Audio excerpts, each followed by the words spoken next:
Hi అండి అందరికీ. ఏం చేశారు ఈరోజు లంచ్ బాక్స్లోకి? మీకు తెలుసో తెలియదో నాకు తెలియదు, నేనైతే ఈరోజు చేశాను. Beetroot carrot meal maker fried rice. ఇదిగోండి, ఇది బాస్మతి బియ్యంతో చేయలేదు, మామూలు రైస్తోనే చేశాను. మనం సోనా మసూరి రైస్తోనే చేసా, బాస్మతి బియ్యంతో అంత చేయలేదు. మీరు ఎప్పుడైనా ఇలా ట్రై చేశారా లంచ్ బాక్స్లోకి? కామెంట్ చేయండి. ఇదిగోండి,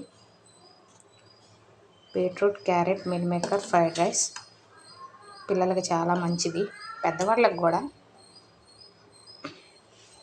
ఇదిగోండి, tea, java, beetroot carrot juice, కీరా. వీడియో నచ్చితే లైక్ చేయండి, ఛానల్ సబ్స్క్రైబ్ చేయండి. Thank you.